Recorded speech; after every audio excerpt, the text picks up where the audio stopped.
I took the liberty since you played for the Pacers. I found two plays when you had Pacer games. Right, this is COVID. I want you to talk first. I'm going to let you break this down. I want you to talk first about the play from a referee standpoint, and then like from a player standpoint. So, Sony, there'll be a replay, and I think Sony can play it one more time. And then if you can talk about it, Haywood, from what you're looking for, like referee wise, and then if you can kind of break it down, like from a player standpoint, what happens here wrong? Does Doug give up the ball too quick? What does Sabonis need to do differently? Whatever. I don't think Sabonis can do anything different, but the referee is trying to pick up the defender, and then you want to make sure if you're wide enough so that you can get a big picture viewpoint, of that defender to determine if that defender beats him to the spot or not. And also you're having to recognize if he's in or out of the restricted area. So you want to be wide enough as the lead referee on the baseline. The lead referee needs to be wide enough so that he can see as much of that as possible. So that when this collision happens, you can determine if the defender beat the offensive guy to the spot.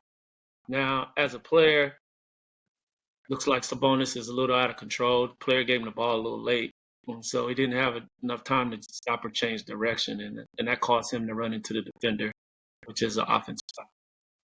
So you hear all these crazy conspiracy theories as it relates to the NBA because it's calls, many calls, not all of them. 60% is black and white. Right. The other 40% is gray. And so, you have a lot of people out there that think, well, okay, so Haywood played for the Pacers. How can he be objective on the floor as a referee when he has the Pacers? So can you speak to that at all for all these people who have crazy conspiracy theories? All right. So the reason I can be objective to the Pacers is first thing, they cut me.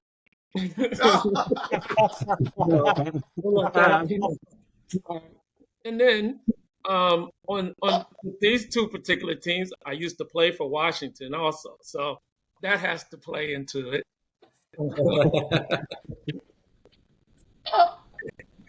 That's great. I was told, I don't know where I got it from, but the NBA officials get paid to call the gray. Anybody can call the black and white. And that's kind of why referees wear gray shirts, is because you get paid to make a decision about the gray. Yeah, is the defender moving? He was until he beat him to the spot. He got there before the offensive guy. So that's not being objective or against the Pacers. It's just that's the call. And that's the call that needs to be made for the game. Because in the manual, the game comes first. So you put the game first. And then your partners, because that's your team, because there's 3 teams out there. And we, as referees, we all will try to be on the same page and be a good team also to both of those teams. So it's not about, if it's the Pacers or whoever, because I had that many a nights.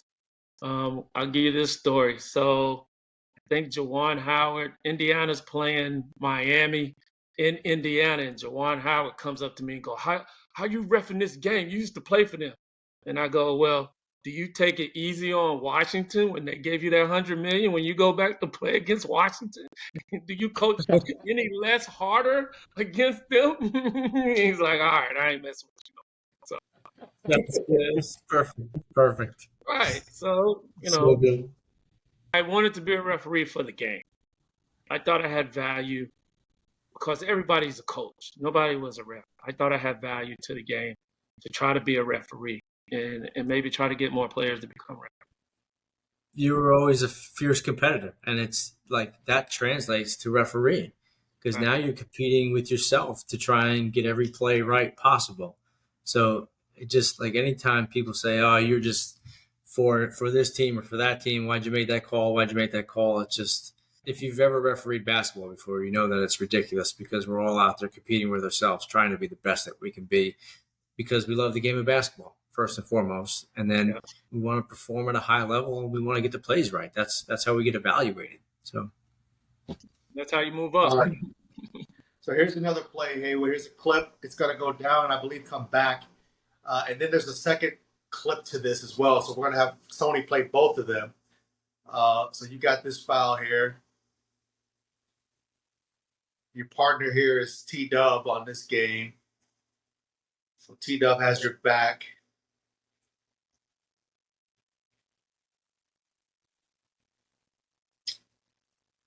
So T-Dub has just hit Sabonis. We got a session coming up about communicating with coaches. Maybe you can talk about what you and Nate were discussing there. And then we can talk about, again, from like a player perspective, do we think that, like, as a player, we'd be like, man, that's nothing. Referee, it's a little different, right? So that was the initial play. He's upset. He thinks he gets pushed by Lopez. No whistle. So you see him there with the left hand after you make this call on the other end. We're going to watch his left hand. Sabonis there. Yep, this will be good. And that's what earns him the T after, right there. And you don't see that, but your partner does. And he has your back. So can you talk about, like, from a player's perspective, it's an emotional game, what have you. But a lot of players are like, oh, man, that was soft. Come on, you swallow the whistle on that. But from a referee perspective, we see that quite differently, right? Yeah. Well, I say from the players, all the players always gets fouled. So that's every time down the court. I got pushed. I got fouled. But Yeah. As referees, it's about angles. It's all about angles, and sometimes you're not in the best position to see, if he got fouled or he got displaced or anything like that. But like I said earlier, there's 3 teams out there on the floor.